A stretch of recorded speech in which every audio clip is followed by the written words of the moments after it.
구약시대 유대인들에게는 5가지 제사와 또 하나님 앞에 나아가는 3가지의 주요한 절기가 있었습니다. 이 5가지 제사는 번제, 소제, 화목제, 속죄제, 속건제입니다.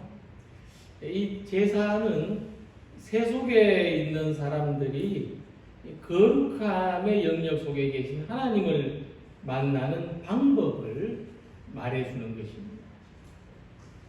그리고 중요한 3대 절기는 유월절, 오순절, 장막절입니다. 절기는 명절이라고도 표현되지만 또 가장 대표적으로는 여호와의 절기라고 불렸습니다. 하나님께서 정해주신 절기라는 뜻입니다. 사람들이 절기를 지켜서 구원받는 것은 아니지만 이 절기는 하나님께서 그 백성들에게 구원의 계획과 영적으로 깊은 관계를 가르치고 교훈하시기 위하여 주신 겁니다. 그래서 유대인들은 하나님과의 그 지속적이고 깊은 관계를 이어가기 위해서 절기를 지키는데 힘과 정성을 다했던 것입니다. 하지만 신약시대에 와서 사도 바울은 골로새서 2장 16절 아래에서 이 절기들을, 구약의 절기들을 이렇게 정리했습니다. 이것들은 장래일의 그림자이나 몸은 그리스도의 것이니라. 골로새서 2장 16절 말씀이죠. 구약시대에 있었던 절기나 안식일에 대한 규정들은 모두 장래일에 대한 그림자요, 그 실체는 예수 그리스도라는 말씀입니다. 그래서 사도 바울은 구약의 제사와 절기들은 예수 그리스도를 주님으로 믿는 믿음 안에서 새롭게 해석되어야 된다는 것을 말했습니다. 구약의 제사들은 예수님이 오시기 전까지 하나님을 만나기 위한 임시적인 방편이었고, 이제는 예수님으로 말미암아 하나님께 영과 진리로 예배하는 시대가 열리게 되었다는 것입니다. 그래서 우리는 구약시대의 절기가 가진 의미를 복음 안에서 새롭게 해석하고, 또 우리가 가진 전통적인 문화 속에서도 이 여호와의 절기가 가진 의미를 해석하고 실천하는 문제를 가지고 있는 것입니다. 특별히 우리는 이제 이틀 후에 민족 고유의 명절인 추석을 맞이하게 됩니다. 아주 본래에 근원적으로 볼 때 우리 조상들은 추석날이 되면 온 마을 사람들이 함께 모여서 천지신명을 향해서 제사를 올리고, 그리고 함께 어울려서 노래를 부르고 춤을 추면서 지내다가 달이 뜨면 소원을 비는 의식을 가졌습니다. 그러던 것이 조선시대에 와서는 4대 부들을 중심으로 유교의 영향을 받아서 조상을 제사하는 것으로 바뀌게 됐고, 이제 산업사회에 들어오면서 추석은 휴가라든지 쉬는 날이라고 하는 의미가 더 강해졌습니다. 그리고 최근 코로나의 영향으로 말미암아서 가족들끼리도 거리를 두고 교차해서 방문하는 그런 추석을 맞이하게 됐습니다. 자, 그렇다면 우리 그리스도인들에게 추석은 어떤 날입니까? 우리는 이 추석을 어떻게 맞이하고 어떻게 지내야 합니까? 본문에서 함께 읽으신 대로 여호와의 절기가 가진 의미를 살려서 오늘 우리들의 명절도 예수 그리스도를 통하여 하나님 안에서 지내는 절기가 되기를 소망합니다. 그래서 우리 그리스도인들이 이번 추석 명절을 어떻게 보내면 좋을까? 우리 성도들이 이 추석을 어떻게 지내면 좋을까? 함께 생각해 보고자 합니다. 제일 첫 번째, 제일 중요한 것은 하나님을 예배하는 명절이 되기를 바랍니다. 이스라엘 백성들한테는 절기를 지킬 때 가장 중요한 것이 있었는데, 그것은 하나님께 예배하는 겁니다. 그 당시는 남성들과 예루살렘 성전을 중심으로 모든 종교의식이 이루어졌기 때문에 이스라엘의 모든 남자들이 여호와께 얼굴을 보이는 것이 이 절기에 지켜야 되는 아주 중요한 의무였습니다. 너희 가운데 모든 남자는 1년에 3번 무교절, 6월절 말하죠. 77절, 오순절 말합니다. 7일이 7번 지나가고 난 다음 날 50일째 되는 날을 절기로 지냈죠. 또 초막절, 장막절을 말하죠. 내 하나님 여호와께서 택하신 곳에서 여호와를 배웠대. 그래서 이 세 번의 절기에는 이스라엘의 모든 이 경건한 남자들은 하나님을 예배하기 위해서 성전이 있는 예루살렘을 향해서 순례일을 떠났다는 것입니다. 하지만 6월절은 이스라엘 달력으로 4월 14일입니다. 그리고 오순절은 6월절에서 50일밖에 지나지 않습니다. 딱 6월쯤 되겠죠. 장막절은 10월 15일입니다. 오순절로 한 서너 달밖에 지내지 않습니다. 그래서 예루살렘 주변에 있는 도시의 사람들이라도 1년에 3번이나 이 절기를 지켜서 성전에 나오기는 대단히 어려웠고, 예루살렘에서부터 많이 떨어져 있는 저 북단의 갈릴리라든지 또 에브라임 지역의 주민 그 사람들은 상상하기 어려운 일이었을 것입니다. 아무것도 못하죠. 성전에 왔다 갔다 하느라. 자, 그럼에도 불구하고 이 시편 120편에서 134편의 말씀은 절기를 맞은 이스라엘 백성들이 성전을 향해서 가는 그 순례길에서 불렀던 노래들입니다. 일종의 노래 가사들이죠. 그래서 이 시편들은 모두 성전에 올라가는 노래라고 하는 제목이 붙어 있습니다. 우리가 친숙하게 알고 있던 우리가 은혜 받는 이 시편들은 모두 성전에 올라가는 노래라는 제목이 붙어 있습니다. 전체 15편이 3편씩으로 나누어지는데, 이 내용을 보면 첫째는 성전을 떠나서 살아가는 삶이 얼마나 고단하고 힘든가를 노래하는 겁니다.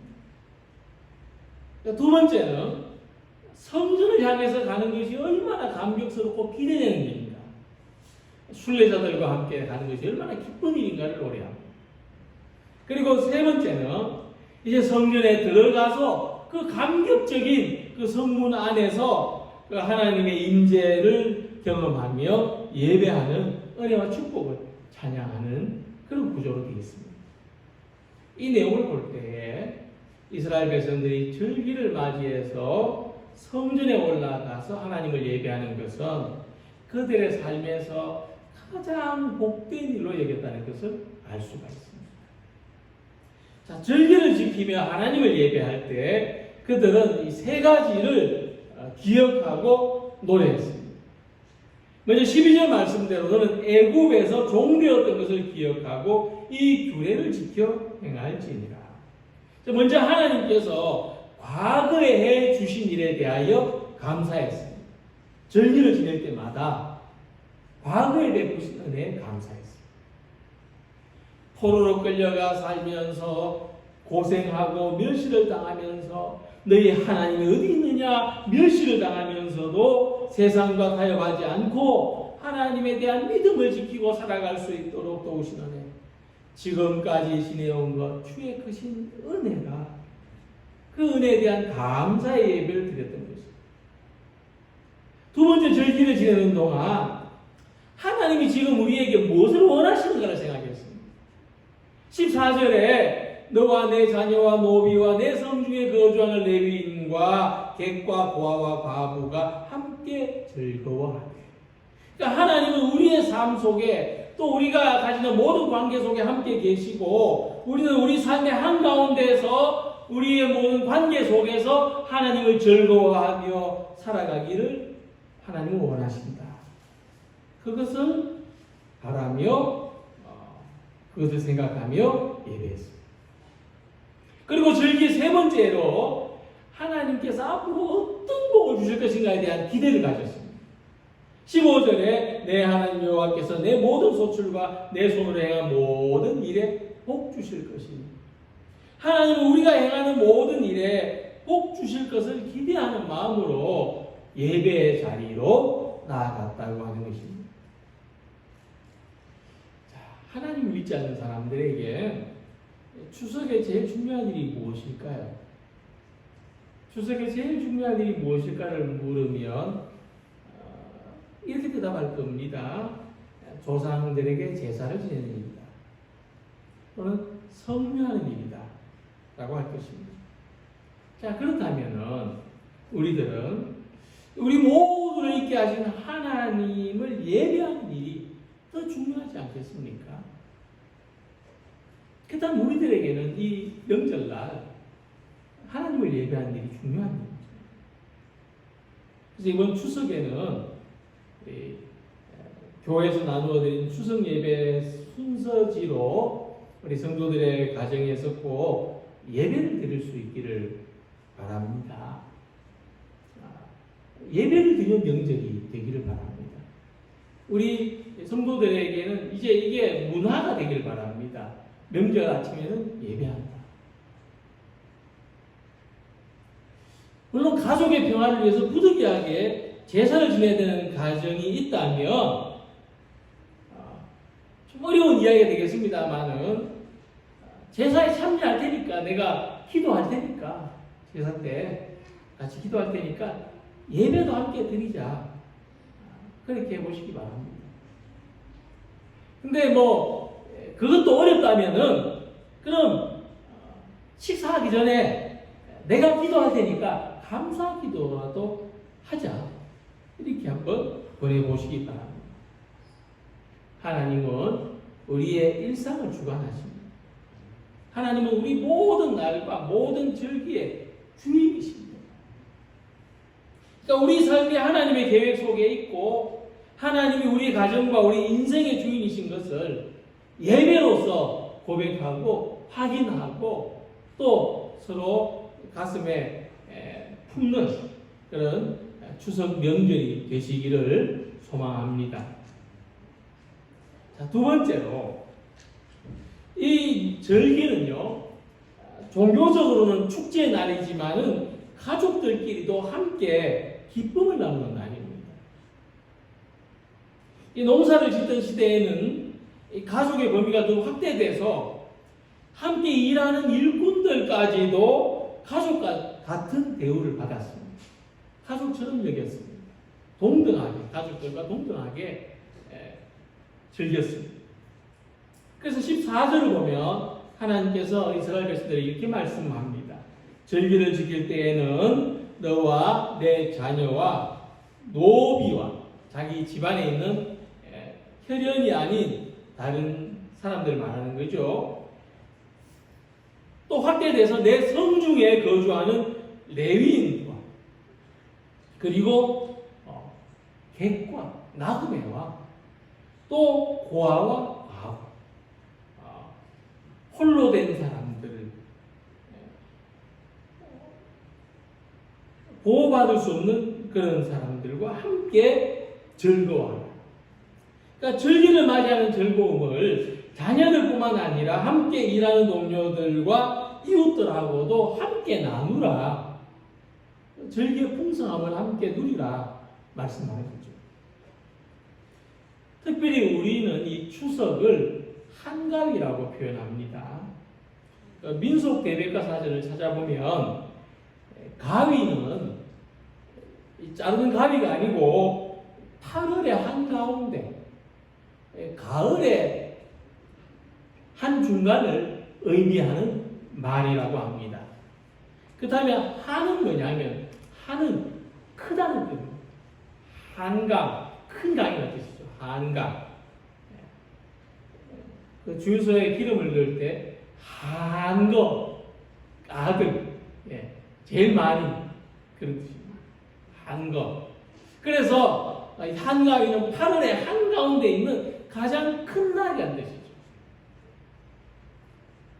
그래서 더도 말고 덜도 말고 한가위만 같아라 하는 속담이 의미하는 것은 모든 사람들과 더불어서 한가위처럼 넉넉하고 풍성한 인심을 가지고 살아가라 하는 겁니다.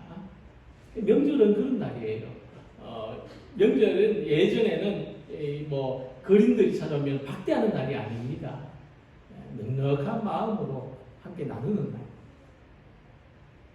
한가위 정신은 이스라엘 백성들이 절기를 지킬 때 그 주변에 있는 어려운 이웃들을 돌아보고 또 소외되거나 외로운 사람들과 함께 절기의 기쁨을 나누는 것과 뜻이 통한다고 볼 수가 있는 것입니다. 그래서 요즘 이 코로나에 평범하지 않은 시대를 살면서 몸은 멀리 마음은 가깝게라는 말이 유행합니다. 사회적인 거리두기로 가까이 만나지 못하더라도 우린 최소한의 거리를 유지하면서도 주변에 있는 많은 사람들에게 마음을 전할 수 있는 명절이 되기를 바랍니다. 특별히 우리 그동안 오랫동안 교회에 출석하지 못하는 분들이 있죠. 이런 분들에게 따뜻한 추석 인사를 전할 수 있으면 좋겠습니다. 재난지원금 받았는데 혹시 다 쓰셨습니까? 자기를 위해서만 다 쓰지 말고 혼자서가 좀 약하다면 가족이 함께 모여서 어려움 속에 있는 이웃들에게 사랑을 전할 수 있으면 좋겠습니다. 저는 작지만 탈북자들을 위해서 조금 사용했습니다. 그 외에도 돌봄이 필요한 사람들을 찾아서 함께 은혜를 나눌 수 있으면 좋겠습니다. 그리고 우리는 영적인 돌봄을 가져야 되죠.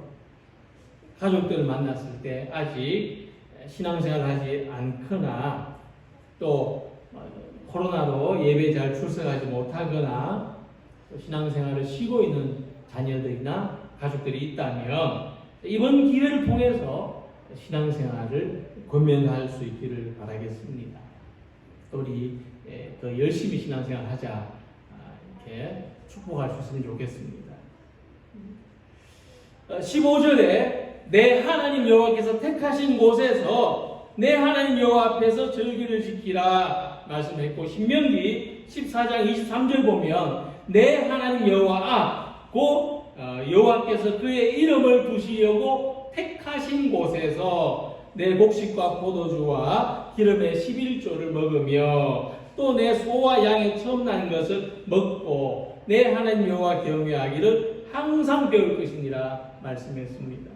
그러니까 하나님께서는 구약시대 때는 성전에서 절기를 지켰지만 그것도 남성들 중심으로 명절을 보냈지만 이제 명절과 절기를 지킬 곳으로 우리 가정을 선택하셨고, 우리 가정은 하나님의 이름을 두시기 위해서 택하신 곳이고, 우리 가정은 하나님 앞에서 온 가족들이 먹고 마시는 곳이고, 우리 가정은 하나님을 경외하기 위해서 구별하신 가정이고, 우리 가정은 하나님 경외하기를 배우는 곳입니다.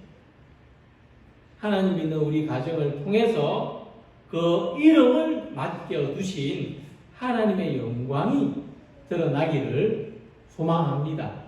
우리 추석날에는 우리 가족들의 모임 속에서도 하나님의 영광이 드러나기를 소망합니다.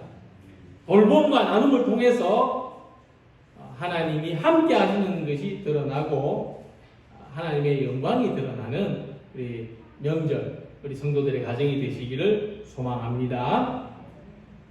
그리고 유대인들의 이 탈무드를 보면 유대인들은 이 안식일을 하나님께서 주신 귀중한 선물로 여겼습니다. 우리가 앞에서 말한 3대 절기하고는 다르지만은 안식일은 그들에 있어서 일상과 같은 절기입니다.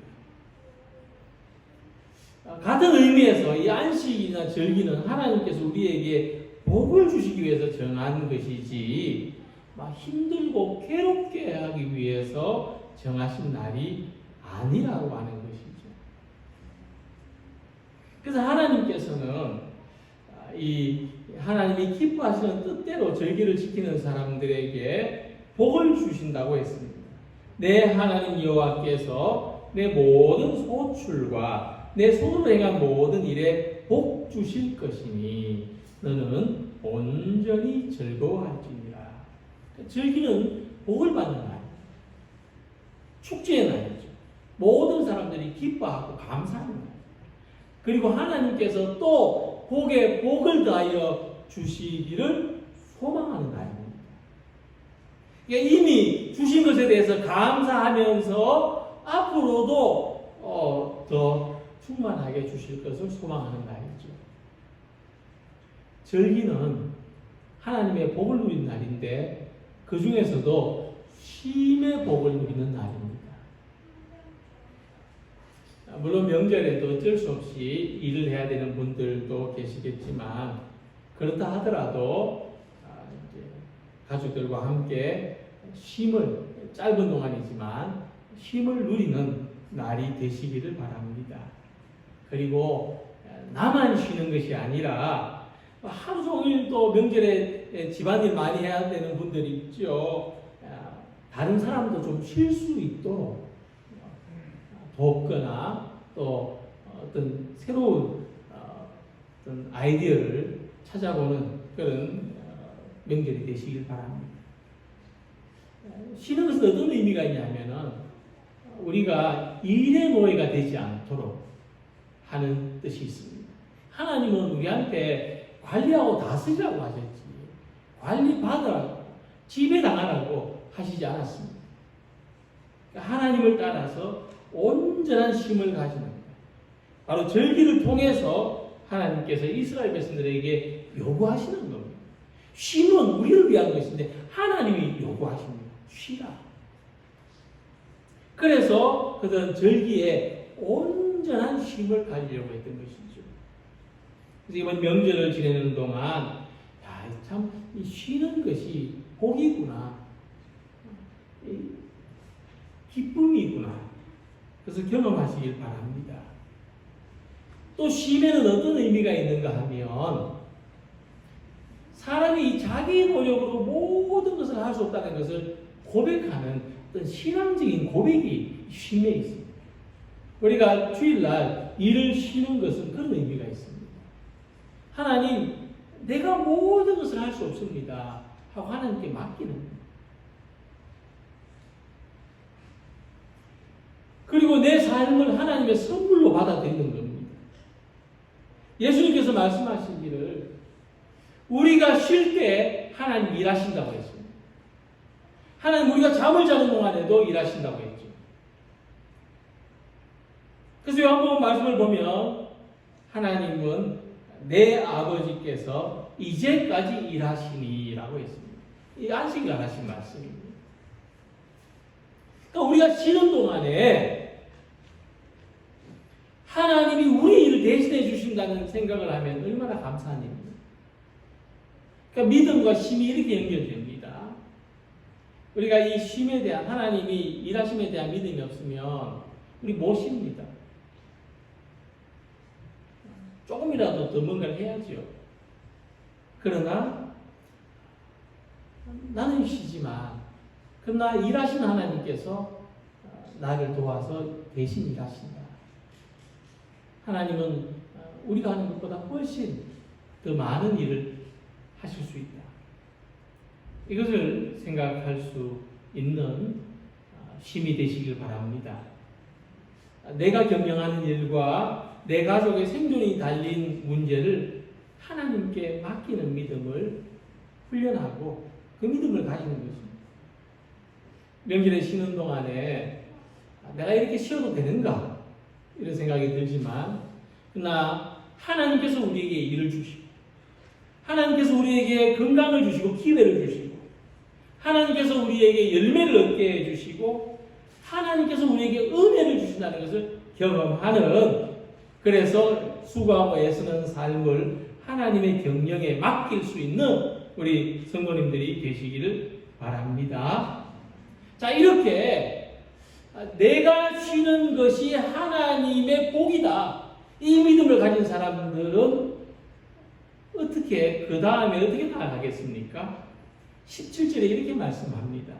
각 사람이 내 하나님 여호와께서 주신 복을 따라 그 힘대로 드릴지니라. 물론 내가 열심히 쉬지 않고 일하는 동안에도 건강을 지켜주시고 또 일을 주셔서 감사하겠지만, 내가 쉬는 동안에 하나님이 일해주시고 또 내가 쉬는 동안에도 이전에 열심히 하는 만큼 또는 그 이상으로 하나님이 채워주신다는 것을 경험한다면 얼마나 감사하겠습니까? 당연히 감사할 수밖에 없습니다. 내 삶을 책임져 주시는구나. 그럴 때에 빠질 수 없는 것이 하나님에 대한 감사의 예물입니다. 감사하기 때문에 예물을 드리는 거죠. 그것을 시편 118편 27절에서 이렇게 말씀했습니다. 여호와는 하나님이시라. 그가 우리에게 빛을 비추셨으니 밧줄로 절기 제물을 제단 뿔에 맬지어다. 이 말씀은 순례자의 노래인데, 그럼 자기 집에서 가장 건강하고 좋은 제물을 줄에 매서 절기의 제물로 드리기 위해서 이 성전까지 줄에 매서 데리고 왔습니다. 그리고 하나님께 감사하는 마음으로 이 제물을 제단 뿔에 붙들어매는 그 기쁨과 감격을 표현했다고 하는 것입니다. 절기의 제물을 제단 뿔에 붙들어매는 그 기쁨과 감격을 노래합니다. 오늘 우리 성도님들의 명절에 이런 기쁨, 이런 감사, 이런 감격이 충만하시기를 소망합니다. 우리 명절과 우리 모든 결실과 우리의 힘은 하나님께서 주신 것입니다. 이 모든 것을 주신 하나님께서 또 앞으로도 이보다 더 큰 복을 주신다고 하는 것을 믿으시기 바랍니다. 우리들이 땅에서 지내는 이 명절은 장차 하늘에서 맞이할 명절을 바라보게 합니다. 즐거운 명절을 보내는 동안 장래에 더 크게 기쁨으로 누리게 하실 큰 명절을 바라보시기 바랍니다. 이 모든 것을 주신 하나님께 감사로 예배하고 또 우리와 함께 있는 사람들을 돌보고 받은 은혜를 함께 나누고 복에 복을 다해 주신 하나님께 감사하는 마음으로 힘을 누리는 이번 추석 명절 우리 모든 성도들이 되시기를 주님의 이름으로 기원합니다. 기도드리겠습니다.